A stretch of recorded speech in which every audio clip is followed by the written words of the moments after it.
कैसे हो आप लोग। तो स्वैलोड स्टार के नेक्स्ट इन नोवेल के एपिसोड नंबर 71 में आपका स्वागत है। तो चलिए शुरू करते हैं, लेकिन इससे पहले अगर आपने मेरे चैनल को सब्सक्राइब नहीं किया है तो सब्सक्राइब करके बेल आइकन दबाना ना भूलें।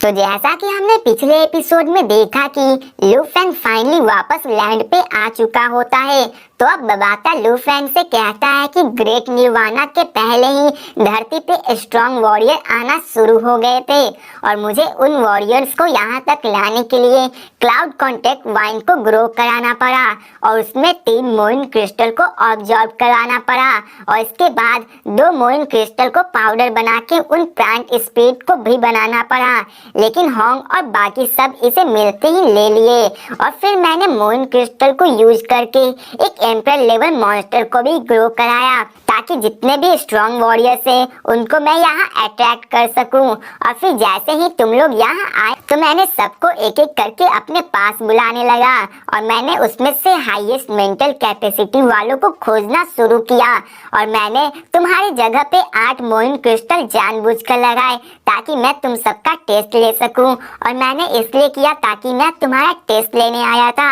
और कुछ क्रिस्टल के बाद ही मैं जो चाहता था वो सारे चीज हो गए थे। और जैसा कि मैं इस शिप से बाहर नहीं जा सकता था, इसलिए मैंने तुम्हारे सबकॉन्शियस को ट्रिक करके अपने पास बुलाया और ऐसे ही तुम मेरे शिप पे आए।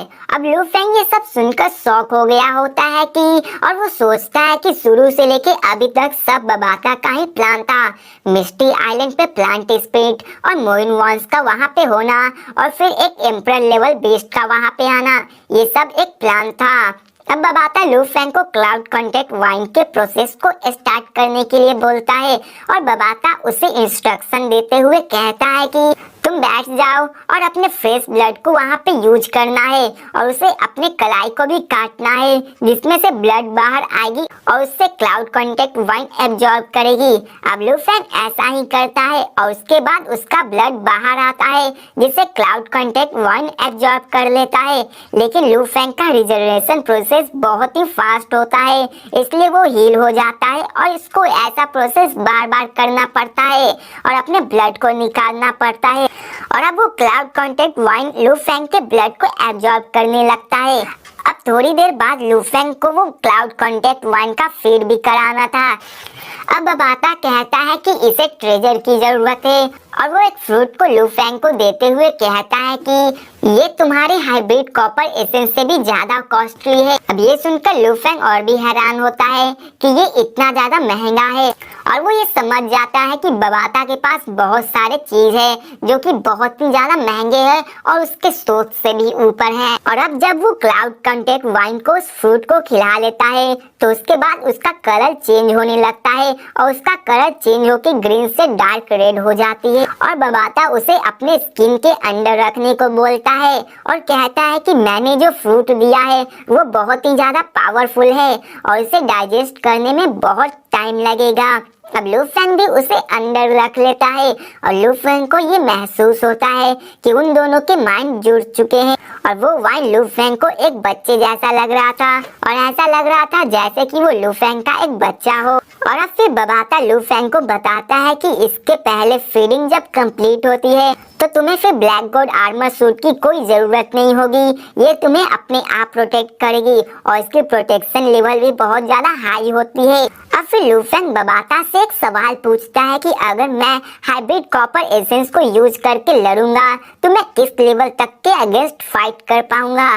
तो बबाता कहता है कि अभी के मुताबिक जितनी तुम्हारी स्पीड पावर है तुम मुझसे एक स्टार ट्रेवल लेवल 6 के साथ आराम से फाइट कर पाओगे, लेकिन जब तुम मेरे मास्टर की तरफ से दिए गए मैनुअल और ट्रेनिंग के बेसिक को भी कंप्लीट करोगे तो तुम उससे किसी भी स्टार ट्रेवलर लेवल 8 को आराम से हैंडल कर सकते हो। यहाँ तक कि थंडर गॉड अपनी पूरी ताकत भी लगा दे तो भी वो तुम्हारा कुछ नहीं कर पाएगा। अब लू फेंग ये सुनकर शॉक हो जाता है और उसका दिल जोर जोर से धड़कने लगता है। फिर ऐसा देखकर बबाता कहता है कि तुम इतना शॉक क्यों हो रहे हो, तुम एक यूनमो प्लैनेट के डिसिपल हो और इन सबको तुम्हें आराम से हैंडल करना सीखना चाहिए। और तुम्हारे टीचर भी एक अनडाइन बैंक थे और वो अनडाइन बैंक के चैंपियन थे और अनडाइन बैंक पे ऐसे कोई भी लेवल का बंदा नहीं था जो उनका मुकाबला कर पाता। अब लू फेंग के मन में एक सवाल था जो वो बबाता से पूछता है कि आखिर मास्टर अपने दुश्मनों के हाथों कैसे मारे गए। वो तो इतने ज्यादा पावरफुल थे कि उनके सामने कोई भी नहीं टिक पाता है। अब बबाता लू फेंग से पूछता है कि क्या तुम सच में इसका जवाब जानना चाहते हो? तो लू फेंग कहता है कि हाँ। तो बबाता कहता है कि अगर तुम्हें इस सवाल का जवाब चाहिए तो सबसे पहले तुम्हें एक अनडाइंग बेइंग बनना होगा, तब जाके तुम इस सवाल का जवाब जानने के वर्दी होगे। अब ये सुनकर लू फेंग कहता है कि पर ये तो बहुत ही लंबा टाइम लगेगा, मुझे तो सेक्टर लॉर्ड बनने में ही 1 लाख साल लग जाएंगे, लेकिन अनडाइंग बेइंग पता नहीं मैं कब बनूंगा, ये तो बहुत ज्यादा लंबा टाइम है, मुझसे सब्र नहीं हो रहा है। अब बबाता कहता है कि लेकिन तुमको तो ये करना ही पड़ेगा। अब फिर हमें सीन चेंज करके लू फेंग के फाइटर जेट को दिखाया जाता है जो कि जियांगनान सिटी में पहुंच चुका होता है। और फिर लू फेंग अपने फाइनली घर पे पहुंच जाता है और वो वहां जाके अपने फैमिली से मिलता है। अब लू फेंग के फैमिली लू फेंग को वापस देखकर बहुत ज्यादा खुश होते हैं। उनको ये नहीं पता होता है कि 3-4 दिनों में लू फेंग के साथ क्या हुआ है। फिर लू फेंग जाके आराम करता है और अगले सुबह ही वो होंग के हेडक्वार्टर्स के लिए निकल जाता है। रास्ते में वो सोचता है कि मैं अपने पेरेंट्स को हमेशा से स्पिरिट्स ऑफ नेचर देना चाहता था ताकि मैं उन्हें स्ट्रॉन्ग बना सकूं और इस बार मैं उसे फाइनली ले सकूंगा। और बबाता भी कहता है कि स्पिरिट ऑफ नेचर के बाद जो भी चीजें रहेंगी वो तुम मुझे देना, मैं उन्हें हैंडल कर लूंगा। अब आपको याद होगा कि होंग ने मोइन क्रिस्टल के ट्रेडिंग के लिए यूज करने के लिए कहा था जिसकी प्राइस 20 स्टार थी। अब लू फेंग हेडक्वार्टर्स में आ जाता है जहाँ पे लू फेंग के स्वागत के लिए 3 लोग होते हैं जिनमें से 2 वॉरगॉड्स होते हैं और एक और कौन है उसको आप थोड़ी देर बाद में जानोगे। लू फेंग हेडक्वार्टर्स में जाता है और वहाँ पे सारे लोग उसके सम्मान में सर झुका रहे होते हैं और लू फेंग एक हाई पोस्ट का आदमी था इसलिए वो वहाँ पे आराम से जा रहा होता है। उसे किसी भी सिक्योरिटी की जरूरत नहीं थी कि उसे स्कैन किया जाए। अब वो डायरेक्ट हेड के पास जाता है। अब हेड के पास पहले ही ये न्यूज आ चुकी होती है कि लू फेंग हेडक्वार्टर्स में आया हुआ है और जब लू फेंग अंदर जा रहा होता है तो बबाता लू फेंग के माइंड में शॉक होते हुए बोलता है कि ये तो इंटरस्टेलर टेलीपोर्टेशन शिप है। वैसे तो ये डैमेज शिप है लेकिन मैं इसका सर्वे करना चाहता हूँ, लेकिन एक्सेस ब्लॉक है इसी कारण मैं इसका सर्वे नहीं कर पा रहा हूँ। अब लू फेंग बबाता से पूछता है कि आखिर तुम सर्वे क्यों करना चाहते हो और इससे तुम्हें मिलेगा ही क्या, वैसे भी ये शिप हेड को बिलोंग करता है। तो बबाता कहता है कि यूनमो प्लैनेट का शिप बहुत ज्यादा डैमेज है और उसे रिपेयर नहीं किया जा सकता है और अभी के लिए फिलहाल हम इसको रिपेयर भी नहीं कर सकते हैं, इसलिए मैं कोई और रास्ता ढूंढ रहा हूँ ताकि तुम्हें यूनिवर्स में ट्रेवल करा सकूं। लू फेंग बबाता से पूछता है कि तो क्या ये शिप उड़ सकती भी है?